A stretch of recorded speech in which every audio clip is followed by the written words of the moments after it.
오늘 말씀은 느헤미야 8장에서 13장까지인데요. 8장에서 13장까지는 느헤미야의 이 개혁에 힘쓰는 내용과 에스라는 2차 포로 귀환을 한 에스라의 영적 부흥 운동에 힘쓰는 내용입니다. 지난주에 느헤미야는 대적들의 끊임없는 방해에도 불구하고 성벽과 성문을 완공하였습니다. 이제 백성들은 안전하게 살아갈 수 있게 되었습니다. 하지만 백성들의 마음은 여전히 무엇인가 채워지지 않는 것입니다. 백성들은 여전히 무엇인가 채워지지 않고 이 갈급한 마음이 있는 것입니다. 그래서 늘 이 백성들은 광장에 모여서 서로 간의 마음을 나누었습니다. 그러던 어느 날 8장 1절 말씀에 이스라엘 백성들이 7째 달에 모였습니다. 7째 달은 나팔절입니다. 이 나팔절에 수문 앞 광장에 모였습니다. 왜냐하면 학사 에스라가 모세의 율법책을 가져와서 읽어주라고 요청합니다. 에스라가 직접 모세 창세기부터 신명기까지 모세 오경을 읽어주라고 이렇게 요청하는 것입니다. 그래서 2절 말씀에 7째 달 초하루에 7째 달은 유대 종교력은 첫째 달입니다. 그러니까 새해 첫날에 제사장 에스라가 율법책을 가지고 모든 사람 앞에 이제 섰습니다. 3절 말씀에 이제 수문 앞 광장에서 새벽부터 정오까지, 즉 6시부터 12시까지 남녀가 알아들을 만한 모든 사람들 앞에서 율법책을 읽었습니다. 6시부터 12시는 6시간이죠. 6시간 동안 읽었습니다. 백성들은 그 율법책에 귀를 기울였습니다. 지금 이렇게 6시간 설교를 하고 6시간 말씀을 읽으라고 하면 읽을 사람이 있을까요? 그런데요, 어느 목사님이 이 성경 66권을 4분의 1로 줄여서 7시간 읽을 수 있게, 큰 소리 내어서 읽을 수 있게 이렇게 한 권으로 출판한 책이 있습니다. 그래서 오전에 9시부터 12시까지 읽고 점심시간 1시간 가진 다음에 오후에 4시간 이렇게 모든 100명, 200명이 모여서 이렇게 성경을 읽는 것을 한번 저는 체험해 봤는데요. 가능하더라고요. 이렇게 이스라엘 백성들은 말씀에 대한 목마름, 말씀에 대한 갈증이 있으면 이렇게 아무리 오랜 시간이라도 그 말씀이 들려서 귀가 열리고 마음이 열린다는 것입니다. 4절입니다. 8장 4절에 그때에 학사 에스라가 특별히 만든 나무 강단에 서서 있습니다. 특별히 만든 나무 강단은 지금의 강대상입니다. 왜냐하면 사람들이 많이 모였기 때문에 에스라가 높은 곳에서 있어야 하기 때문에 특별히 만든 나무 강단에 섰고 에스라의 오른편의 선자가 쭉 이름을 밝혔지만 6명, 또 왼쪽의 선자가 7명이었습니다. 그러니까 강대상에는 에스라를 포함해서 17명이 서 있는 거죠. 에스라 옆에는 제사장 레위인이라고 할 수 있습니다. 5절 말씀에 모든 백성이 이제 서서 하나님의 말씀에 귀를 기울일 뿐만 아니라 6절에 보면 백성들은 아멘 아멘 하고 화답하며 하나님께 경배를 합니다. 그리고 8절에 가면 에스라가 율법책을 낭독하면 레위인은 이제 그 뜻을 백성들이 알아듣도록 해석하고 설명해 주고 백성들을 다 깨닫게 하였습니다. 그랬을 때에 9절에 보면 백성들은 아주 울기까지 했다고 말씀하고 있습니다. 하나님 말씀을 듣고 머리로 이해가 되고 또한 가슴으로 깨달아지니까 이제 뜨거운 눈물을 흘린다는 것입니다. 이 말씀을 듣는 것이 7일간 계속되었습니다. 8장 14장으로 가겠습니다. 8장 14절에 율법에 기록한 바를 이제 이 백성들이 읽을 때 보게 되었습니다. 7째 달에 절기를 지켜야 한다는 것을 알게 되었습니다. 그 일곱째 달에 또 하나의 절기를 나팔절은 7월 1일이고 7월 15일부터 초막절을 지켜야 한다는 걸 알게 되었습니다. 초막절은 광야에서 천막을 쳐놓고 체험하는 절기입니다. 광야에서 초막을 짓고 이제 살 때를 기억하는 그 절기를 우리도 지키자는 것이죠. 그래서 8장 15절부터 18절까지는 7일 동안 초막절을 지키고 8일째 되는 날 7월 22일에 성회로 모였습니다. 거룩한 날로 지킨 것이지요. 이제 9장에 가면은 다시 또 모였습니다. 다시 모이자 해서 모여서 하나님의 은혜를 회고하게 됩니다. 먼저 9장 1절에 보면 그달 20날은 7월 24일이죠. 7월 24일에 모여서 금식하고 굵은 베옷을 입고 티크를 무릅썼다는 것은 이제 회개하는 행위죠. 9장 2절에 보면은 이날은 죄를 자복하는 날로 지킵니다. 자신의 죄를 자복하고 또 조상들의 죄까지 자복합니다. 이것을 하루 6시간 동안 합니다. 3절에 보면 낮 4분의 1은 오전 6시에서 9시에 이들은 서서 율법책 낭독하는 것을 들었고 곧이어서 낮 4분의 1은 이제 9시부터 12시까지 이제 3시간 동안 죄를 자복하며 하나님 경배드리는 모임을 하였습니다. 유대인들은 낮과 밤을 각각 4등분하였습니다. 이렇게 3시간은 그러니까 낮 4분의 1 3시간은 말씀을 듣고 3시간은 회개하며 하루를 보냈다는 것입니다. 9장 5절에서 38절까지 길지만 읽어보면 하나님 은혜를 회고하는 그 기도의 내용입니다.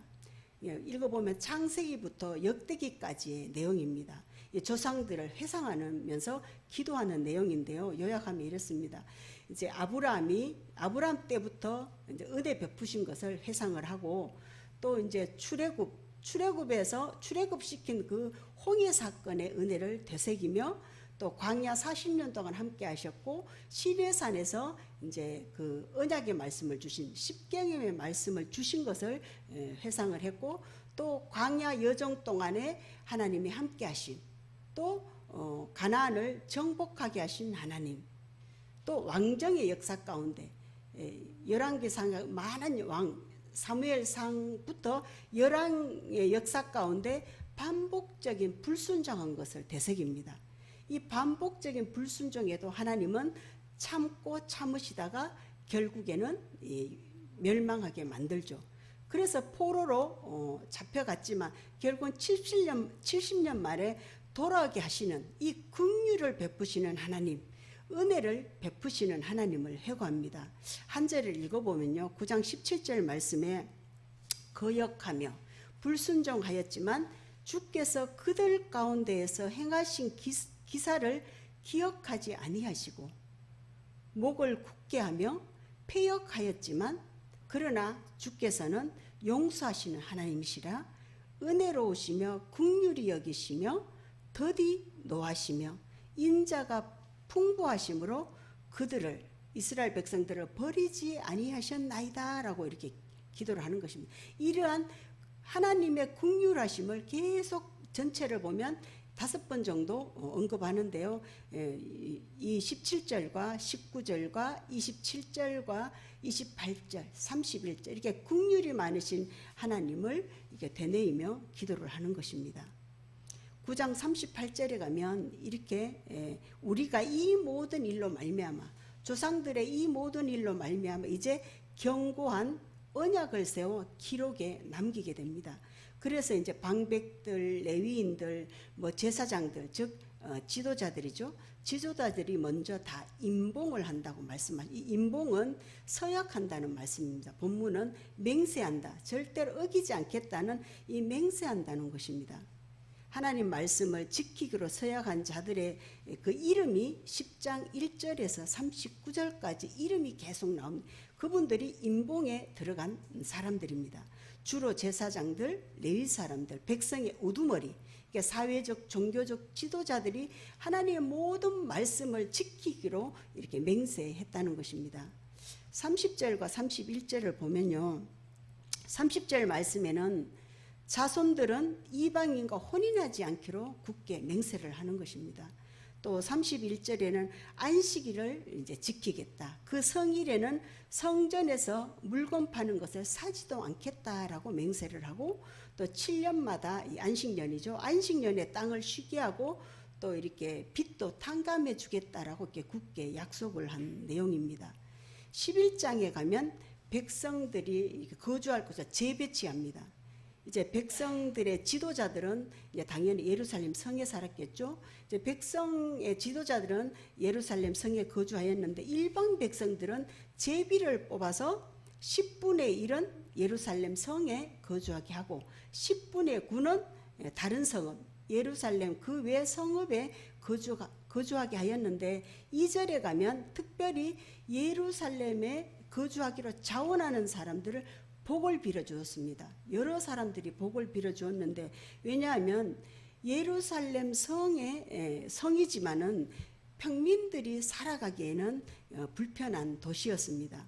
제사장들, 레위인들, 그리고 용사들, 이 높은 사람들만 거주하는 곳에 평민들이 살아가기는 불편한 도시였다는 것이죠. 특별히 예루살렘 성은 적들이 늘 공격해오는 그 예루살렘, 또 개인 생활보다는 섬기는 경우가 많겠잖아요. 그래서 이것을 평민들은 이렇게 불편한 도시로 이렇게 꺼려했기 때문에 제비를 뽑고 자원하는 사람을 하였던 것이죠. 이렇게 예루살렘 성, 거룩한 성은 하나님의 은혜의 장소입니다. 이 하나님의 은혜의 장소는 자원하는 마음으로 들어와야 한다는 것을 말씀하고 있습니다. 이제 3절에서 24절까지는 길게 예루살렘 성에 거주한 명단과 그 수, 몇 명이 거주했고 이러한 것을 기록해 두었고요.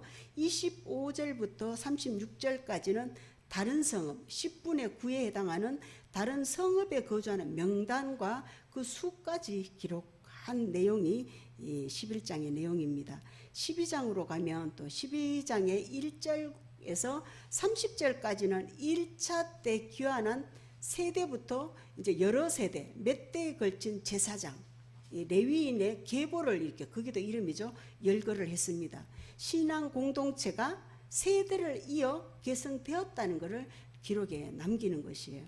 이게 1차 때가 가장 힘든 시기였습니다. 이 느헤미야의 때보다는 1차가 개척 멤버잖아요. 스룹바벨과 들어와서 성전을 건축한, 현재는 스룹바벨이 이제 죽고 그 다음 세대겠죠. 1차 때 가장 힘든 시기에도 제사장과 레위 계보가 끊어지지 않고 계속 이어졌음을, 계승되었음을 말씀하고 있습니다. 6장에서 우리가 지난주에 성벽이 완공되었고, 이제 오늘 본문의 백성들의 말씀으로 부흥시킨 다음에 12장에 와서 성벽 봉헌식을 합니다. 12장 27절에 보면 예루살렘 성벽을 봉헌할 때 이제 각 처의 레위 사람들을 찾아와서 감사의 노래를 하며 각종 악기, 재금과 비파, 수금 이런 각종 악기로 봉헌식을 행하는데요. 그 방법을 보면 12장 31절입니다. 12장 31절에 봉헌식 행사는 지도자들이 성벽 꼭대기가 좀 넓었다는 거죠. 꼭대기에 올라가서 큰 무리라고 한 것은 찬양대입니다. 이 악기를 가진 찬양대가 둘로 나누어집니다. 한 무리는 오른쪽에 분문을 향해서 행진하고, 한 무리는 38절에 가면 다른 무리 찬양대는 반대 방향 왼쪽으로 이렇게 행진한다고 말씀하고 있습니다. 그러니까 양쪽으로 가더라도 한 바퀴 돌면 성전에 오게 됩니다. 성전에 와서 성전에서 만나서 하나님을 크게 찬양하며 즐거운 성벽 봉헌식을 건의했다는 것을 말씀하고 있습니다. 이들은 굉장히 감격이겠죠. 왜냐하면 대적자들을 다 물리치고 밤낮으로, 한 손에는 무기를 두고 한 손에는 일을 하면서 밤낮으로 52일 동안 성벽을 재건했으니 온 백성들이 큰 소리로 찬양하며 기뻐했을 것입니다. 13장으로 가겠습니다. 13장은 느헤미야는 잠시 13장에서는 이게 비운 사이입니다. 그러니까 느헤미야가 그 유다를 비운 사이에 공동체 안에 문제가 발생해서 개혁해 나가는데요. 느헤미야가 이 페르시아 바사의 아닥사스다 왕을 뵈러 갔습니다. 그 사이에 문제가 발생했다는 것입니다. 이 신앙생활을 오래 하다 보면 자기도 모르게 형식화되죠. 또 자기도 모르게 굳어져 가게 되듯이 이 이스라엘 백성들도 형식적인 신앙으로 전락했다는 것입니다. 그래서 느헤미야는 4가지 문제를 지적합니다. 첫 번째가 성전을 더럽혔다는 것입니다. 두 번째가 11조를 지키지 않았다고 책망을 하고, 세 번째가 안식일을 지키지 않았고, 네 번째가 이방인과 통혼하여 이제 느헤미야가 개혁을 단행한다는 것이죠. 먼저 성전을 청결하게 합니다. 13장 6절 말씀에 그때에 느헤미야가 예루살렘에 있지 아니하였고 바벨론 왕 아닥사스다 32년에 내가 왕에게 나아갔다고 말씀하고 있습니다. 느헤미야가 아닥사스다 왕 20년에 들어와서 32년이면 12년이 지났잖아요. 그러니까 그 왕이 12년 동안만 이렇게 총독으로 지내라고 발령을 낸 것이죠. 그래서 이제 때가 되어서 아닥사스다 왕을 뵈러 갔는데, 그런데 다시 또 돌아올 수밖에 없었습니다. 다시 며칠 후에 왕에게 말미를 청하고 돌아올 수밖에 없다는 것입니다. 7절 말씀에 예루살렘에 왔는데 이 제사장 엘리야십이 도비야를 위하여 하나님의 전뜰의 방을 만들었습니다. 그 방을 만든 것이 악한 일을 이제 느헤미야가 알게 되었어요. 제사장이 이방인을 위해 내어준 그 성전의 방은 성전 기물들을 보관하는 장소였습니다. 성전의 기물들을 보관하는 장소를 이제 치워버리고 도비야를 위한 방을 내준 것입니다. 제사장이 되어서. 도비야는 누구죠? 성벽을 재건할 때 산발락과 도비야, 이 도비야는 모압의 지도자였습니다. 성벽 재건을 방해했던 이 암몬 지도자에게 제사장이 엘리야십이 이제 성전을 함부로 이제 사용했다는 것이죠. 그래서 느헤미야는 13장 8절 말씀에 도비야의 방 세간을 밖으로 다 내던져 버립니다. 이제 거룩한 곳을 침범한 이방인을 이제 내쫓는다는 것이죠. 9절에 보면 그 방을 정결하게 하고 성전 그릇들을 이제 다시 들여놓으라고 명령합니다. 이렇게 성전을 깨끗하게 느헤미야에 의해서 개혁이 되었고, 두 번째가 11조를 철저히 하도록 합니다. 13장 10절 말씀에 내가 또 알아본즉, 느헤미야가 또 알아보니까 레위 사람들이 받을 몫을 주지 않는 겁니다. 레위 사람이나 노래하는 자는 성전에 있는 사람들, 이 사람들의 정해진 몫이 있는데 그 몫을 주지 않으니까 그들이 각기 밭으로 도망가게 되었다는 것입니다. 느헤미야는 11조를 바로잡고 이제 성직자 권리를 찾아주었다는 것입니다. 신앙 공동체가 책임져야 할 부분을 서로 감당해야 함을 말씀하고 있습니다. 세 번째는 이제 안식일을 철저히 지킬 것을 말씀하는데요. 13장 15절 말씀에 그때에 내가 본즉, 느헤미야가 또 보니까 유다에서 어떤 사람이 안식일에 술틀을 밟고 곡식단을 이렇게 운반하며 포도주와 뭐 여러 가지 짐들을 지고 안식일에 예루살렘에 들어오는 것을 봅니다. 이렇게 들어온다는 것은 안식일에 음식물을 이렇게 성전에서 팔지 말라고 하는 것을 어겼다는 것입니다. 이것을 느헤미야는 경계하고 경고를 합니다. 안식일을 거룩하게 지키라는 명령을 지키지 않았다는 것입니다.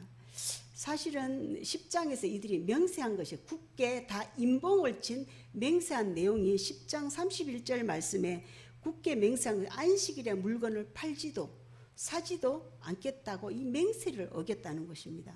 그래서 15절에서 22절까지는 느헤미야는 안식일에 매매하거나 또 일하는 이들을 꾸짖고 안식일을 거룩히 지키도록 조치하였다는 것입니다. 마지막 네 번째는 이 느헤미야는 결혼 제도를 세우려고 합니다. 에스라 마지막에 이 결혼 통혼에 대해서 개혁을 했잖아요. 마찬가지로 느헤미야도 결혼 제도를 세우려 하는데 13장 23절 말씀에 그때에 내가 또 본즉, 느헤미야가 보니까 유다 사람이 아수돗과 암몬과 모압 여인을 맞아 아내로 삼았습니다.